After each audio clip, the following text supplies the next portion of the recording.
नमस्कार, मी अक्षता सावंत। नजर टाकूयाच्या बातमीवर। नवी मुंबईतील जुहूगाव येथील शिवसेनेच्या ग्रामपंचायत राजवटीतील शाखेला महापालिकेच्या अतिक्रमण विभागाने कारवाईची नोटीस बजावण्यात आली आहे। या शिवसेना शाखेचे बांधकाम अनधिकृत असल्यामुळे त्यांच्यावर लवकरात लवकर कारवाई करण्याचे आदेश महापालिकेने संबंधित अधिकाऱ्यांना दिले आहेत। या प्रकरणामुळे येथील शिवसैनिकांनी पालिकेच्या या भूमिकेविरोधात आक्रमक भूमिका घेतली असून ही शाखा वाचविण्यासाठी शिवसैनिकांचे प्रयत्न युद्धपातळीवर सुरू आहेत। ग्रामपंचायत राजवटीपासून अस्तित्वात असलेली जुही गावाची शिवसेना शाखा अतिक्रमणाच्या नावाखाली वादाच्या भोवऱ्यात सापडली आहे। त्यामुळे या गावातील शिवसैनिकांमध्ये नाराजी पसरली आहे।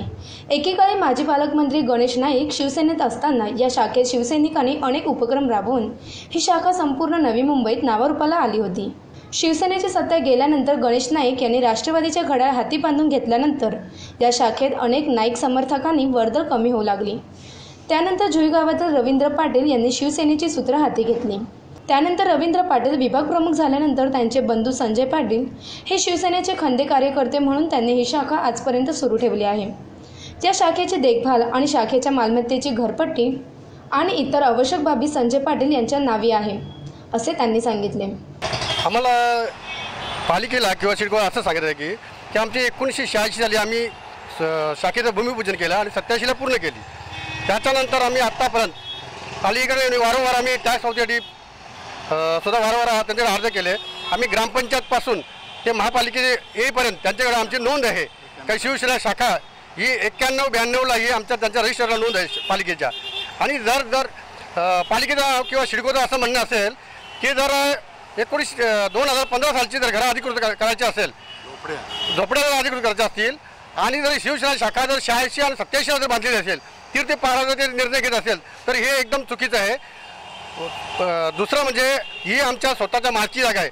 हरिश्चंद्र धर्मा पाटील आणि दत्तू धर्मा पाटील हे मूल मालक ह्या जागेचे आहेत। त्यांच्याकडनं हे कामाला ही एक दान म्हणून आम्हाला त्यांनी जागा दिलेली आहे आणि ही वडिलोपार्जी असल्यामुळे आम्हाला सिडकोला किंवा पालिकेला तोडण्याचा काही अधिकार येत नाही त्याच्यामध्ये। सदर शाखेला नवी मुंबई महापालिकेने अनधिकृत बांधकाम ठरवून जी नोटीस दिली आहे ती अयोग्य असल्याचे ग्रामस्थांचे म्हणणे आहे। याबाबत संजय पाटील यांनी पालिकेच्या विरोधात वाशी न्यायालयात धाव घेतली आहे। मला असं म्हणायचं आहे का सर्व नवी मुंबईतील शिवसैनिकांना माझा नम्रतेची विनंती आहे का जुहूगावची शाखा एक फार जुनी आहे आणि ती वाचवण्यासाठी एक दिवस मला शिवसेना शाखेसाठी द्या। आता फक्त लढा आपला शिवसेना शाखेसाठी पदाधिकारी आणि सर्व शिवसैनिकांना नम्रतेची विनंती आहे, चला येऊया आपण जुहूगावची शाखा वाचवण्यासाठी, एक लढा शिवसेना शाखेसाठी। जय महाराष्ट्र, जय हिंद। ही शाखा तोडणं म्हणजे आता ते सांगतात की सध्या घरपट्टीला व्हॅल्यू नाही, परंतु जर घरपट्टीला व्हॅल्यू नाही तर सगळी गावातली जी घरं आहेत ना ती पण अनधिकृत ठरवली पाहिजे आणि ती पण तोडली पाहिजे। मग जर ही शाखा तोडत असेल तर गाव पण तोडून घ्या असं माझं म्हणणं आहे। जय महाराष्ट्र, जय हिंद। शिवसेना शाखा प्रमुख व विभाग प्रमुख यांनी उपायुक्त अंकुश चव्हाण यांना पत्र निवेदन दिले होते। त्यानंतर स्वतः अंकुश चव्हाण यांनी विभाग अधिकारी महेंद्र ठोके यांना जुही गावातील शिवसेना शाखेवरील कारवाई थांबवण्यास सांगितले होते, असे विभाग अधिकारी महेंद्र ठोके यांनी आमच्या NB न्यूजशी बोलताना सांगितले। कॅमेरामॅन निमिष पाटीलसह मयुरेश जोशी, NB न्यूज। एक विशेष निवेदन। आपल्या सांस्कृतिक, सामाजिक, धार्मिक विषयावरील बातम्या प्रसिद्ध करायच्या असल्यास किंवा आपल्या प्रियजनांचे वाढदिवस, लग्नाचे वाढदिवस यांच्या शुभेच्छा प्रसिद्धीकरिता संपर्क साधा 9967344466 या क्रमांकावर।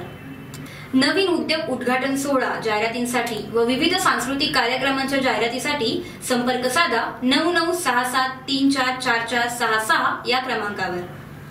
आजच्या बातमीपत्रात इतकंच। पुन्हा भेटूया, तोपर्यंत पाहत रहा NBN Marathi web news channel.